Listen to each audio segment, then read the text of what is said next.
Hello, everyone, and welcome back to PlayGrid Sports presented by Amazon Music. Boy, howdy, happy Thursday, and we have a great show for you. Okay, Dave, did you know that this NBA season has seen the largest average margin of victory in history, 13.1 points?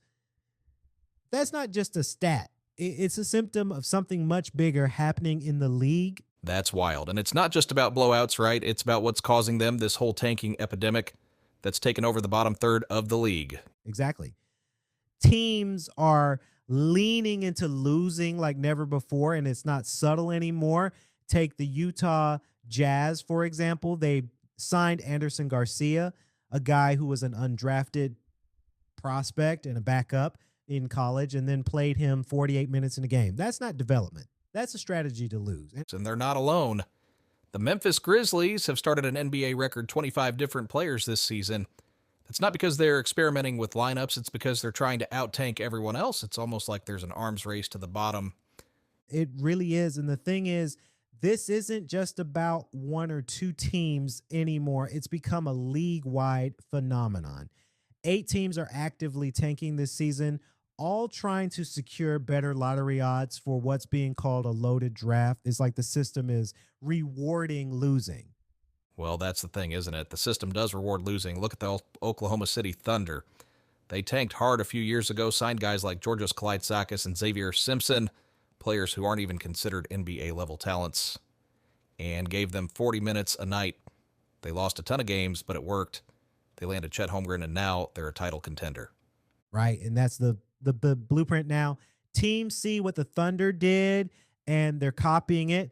It's like one executive said, it's a copycat league. If tanking gets results, why wouldn't other teams follow suit? But it's not just about the results. It's about the cost. Players hate it. Coaches hate it. Even fans hate it. I mean, how do you root for a team that's actively trying to lose? It's a tough sell. And it's not just the fans who suffer. Think about the players. Josh Hart talked about how frustrating it is for winning players to be in that kind of environment. And Buddy Hield said tanking fed everything up for him, especially when it came to contract negotiations. It's not just about losing games. It's about losing trust and morale. That's a great point. And it's not just veterans like Hield who are affected. Young players are being thrown into situations where losing becomes normalized. A former GM even said, losing leaks into your DNA. That's a scary thought when you're trying to build a winning culture. And yet for every Buddy Hield, there's a Robert Covington or a TJ McConnell, guys who got their start because of tanking. So it's not all bad, but the question is, does the good outweigh the bad? That's the million-dollar question, isn't it? And it's one the league is struggling to answer. Adam Silver has been pretty vocal about the need to fix this. He even said, it's become almost impossible to distinguish between the tank and rebuild. That's a pretty damning statement from the commissioner. It really is. And the league has tried to address it. They've fined teams like the Jazz and Pacers for benching players in tight games. But fines only go so far. Teams are still finding ways to game the system. And it's not just about benching players. Some teams are getting creative with their lineups, playing analytically bad combinations, or even drawing up plays for bad shots. It's like they're trying to lose as efficiently as possible. And the thing is, it works. Look at the Thunder, Spurs, Pistons, Rockets, Hornets. They've all embraced the tank at some point, and now they're seen as some of the most promising teams in the league. It's painful in the short term, but the long-term payoff can be huge. But at what cost? The average margin of victory this season is the largest in history, and there have been 89 games decided by 30 or more points. That's not competitive basketball. That's not what fans are paying to see. No, it's not. And it's not just about the fans. With sports betting becoming more mainstream, the optics of tanking are even worse. When teams are essentially manipulating outcomes, it raises all kinds of ethical questions. Absolutely. One former GM even called it point shaving. That's a strong accusation, but it's not entirely off the mark. When teams are intentionally putting out bad lineups, it does feel like they're gaming the system up. So what's the solution? Is it fines, stricter rules, a complete overhaul of the draft system? What can the league do to fix this? I think it's going to take A combination of things, fines are a start, but they need to be consistent and significant enough to deter teams. Stricter rules around player participation could help, but they're hard to enforce, and maybe it's time to rethink the draft system entirely. It's like what? A lottery based on wins instead of losses? Maybe, or something like a mid-season tournament that impacts draft odds. There are a lot of ideas out there, but none of them are perfect. What's clear is that the current system isn't working. No, it's not. And until the league figures it out, we're going to keep seeing teams like the Jazz, Wizards, and Grizzlies tanking their way to better draft odds. It's a vicious cycle. It is, but if there's one thing we know about the NBA, it's that they're not afraid to make changes. Let's just hope they get it right this time. Agreed, because as much as I love the drama of the draft lottery, I'd rather see competitive basketball. Here's hoping the league finds a way to make that happen.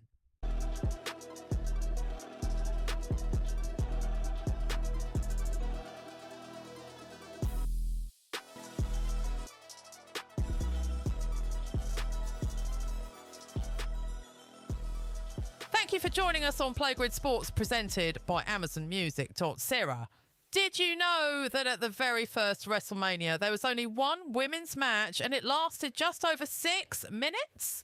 Fast forward to WrestleMania 42, and we've got 4 women's matches spread across 2 days, with 2 of them being championship bouts. That's not just progress, it's a revolution. It really is. And what's even more fascinating is how much the perception of women's wrestling has changed over the years. Back in 1985, the focus wasn't even on the match itself. It was all about Cyndi Lauper being in Wendy Richter's corner. It's hard to imagine that now, with women headlining and stealing the show. Exactly. WrestleMania 1 was groundbreaking in its own way, but it's clear that women's wrestling wasn't the priority. And then, for the next 7 WrestleManias, the Women's Championship wasn't even featured. It's almost like the division disappeared entirely. That's such a stark contrast to what we're seeing now. But even when the Women's Championship returned at WrestleMania 10, it still wasn't given much time or attention. Alundra Blaze defeated Leilani Kai in just over 3 minutes. It's like the division was there, but it wasn't really there, if you know what I mean. Oh, I know exactly what you mean. And then we hit the Attitude Era, which was such a mixed bag for women's wrestling. On one hand, you had stars like Sable, who became incredibly popular. But on the other hand, the division still felt like an afterthought most of the time. That's true. But then you had someone like Chyna come along and completely change the game. She wasn't just competing in women's matches. She was breaking barriers by wrestling men and winning titles like the Intercontinental Championship. That was unheard of at the time. Chyna was such a trailblazer. She opened so many doors for the women who came after her. And then you had Lita and Trish Stratus coming in and pushing the division to new heights. Their match at WrestleMania 18 wasn't just about the title, it was about showcasing their skills and storytelling. They really set the stage for what we're seeing now. Definitely. And then we moved into the advancement era, where you started to see more opportunities for women, but it was still a slow climb. I mean, Trish Stratus and Mickie James had that incredible match at WrestleMania 22, which was a real turning point in terms of character development and storytelling in the women's division. That match was so significant.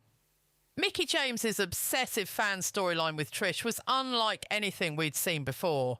It wasn't just about the wrestling.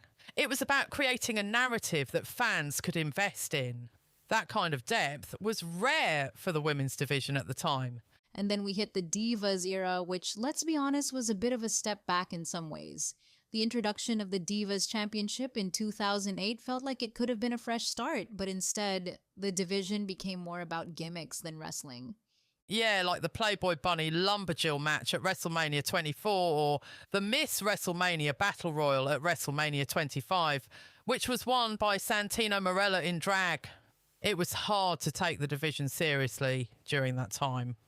Exactly. But even during that era, you had stars like AJ Lee, Beth Phoenix, and the Bella Twins, who were laying the foundation for what was to come. They were the bright spots in an otherwise lackluster period for women's wrestling. And then 2015 happened, and everything changed. The women's evolution began, and suddenly the division was being taken seriously. You had Charlotte Flair, Becky Lynch, and Sasha Banks debuting on the main roster and immediately making an impact. WrestleMania 32 was such a pivotal moment with the triple threat match for the new WWE Women's Championship. That match was incredible. It was the first time women's wrestling felt like it was on equal footing with the men at WrestleMania. And from there, the momentum just kept building. WrestleMania 33 had nearly 30 minutes of women's wrestling across 3 matches, and then WrestleMania 35 made history with the first ever women's main event. That main event was iconic. Becky Lynch, Charlotte Flair and Ronda Rousey delivered a match that proved women could headline the biggest show of the year. It was such a validating moment for everyone who had been fighting for the women's division to be taken seriously. And now, here we are at WrestleMania 42 with 4 women's matches on the card, including 2 high-stakes championship bouts. It's amazing to see how far we've come, but it's also a reminder of how much work it took to get here. Absolutely, it's been a long journey, but it's so rewarding to see the women's division finally getting the recognition it deserves. WrestleMania 42 is going to be another milestone in that journey, and I can't wait to see what happens next. Same here. It's an exciting time to be a fan of women's wrestling.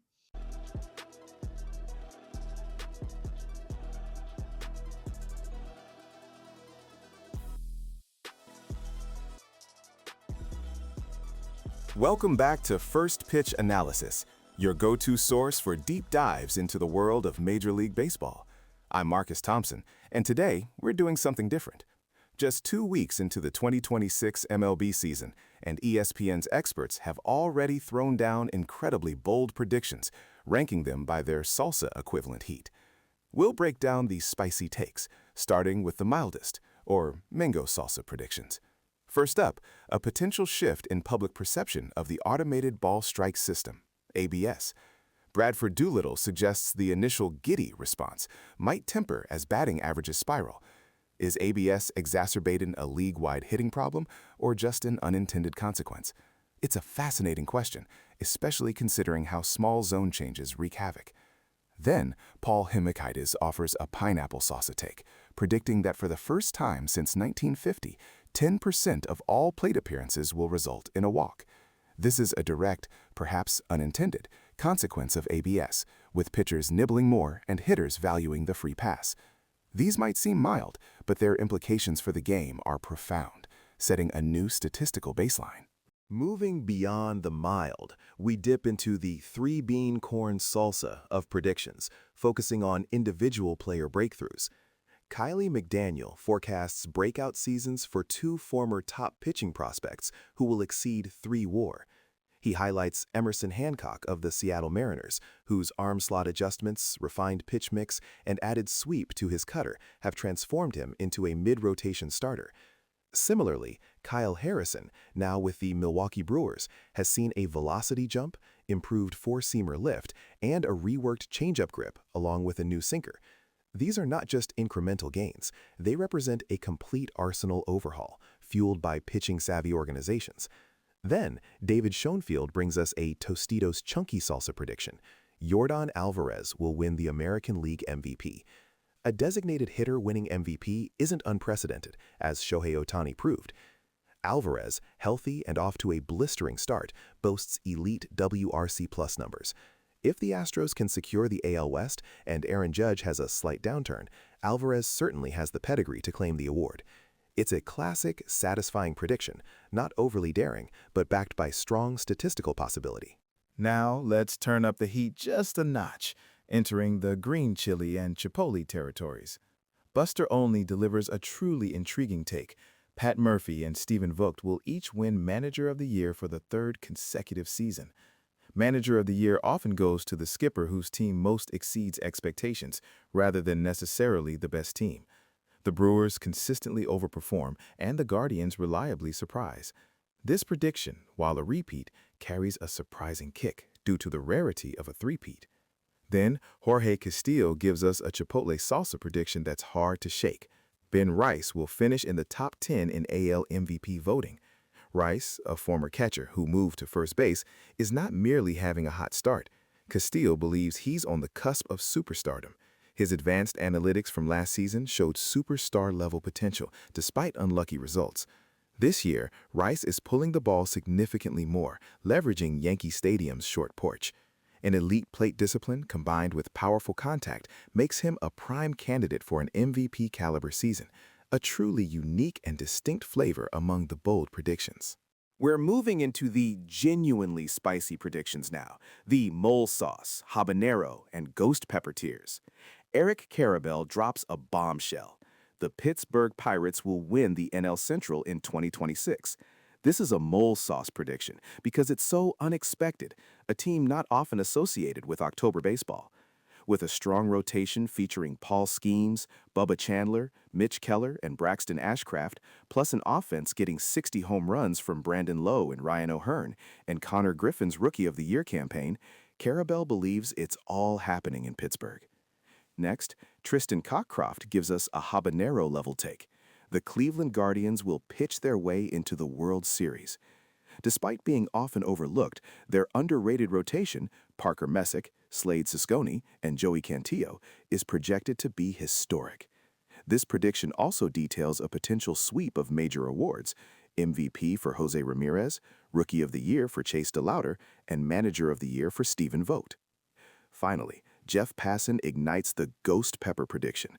Chase Burns will win the National League Cy Young Award. Despite only 50 innings in the big leagues, Burns' ultra-premium stuff, including a 98-mile-per-hour fastball and a 56% whiff rate slider, coupled with an evolving changeup, suggests he's poised to dominate. This is a truly fiery prediction, pitting him against established aces. And now, we reach the apex of our salsa scale, the Carolina Reaper and Pepper X level predictions, the kind that make you reach for a glass of water. Jesse Rogers goes for Carolina Reaper heat, predicting Shea Langoliers will hit 50-plus home runs. Langoliers, entering his prime at 28, has shown consistent power improvement, hitting 24 homers in his last 68 games of 2025.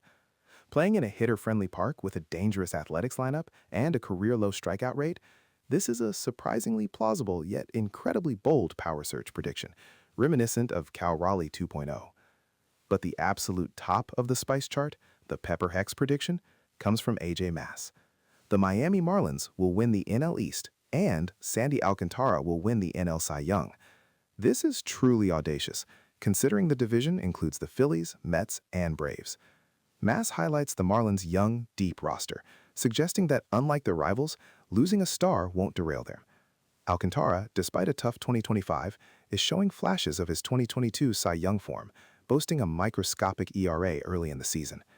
Winning 90 games and securing both a division title and Cy Young for Alcantara would be the hot take of the decade.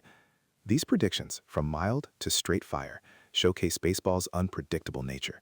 It's going to be a captivating 2026 season. That's all for First Pitch Analysis today. I'm Marcus Thompson, signing off.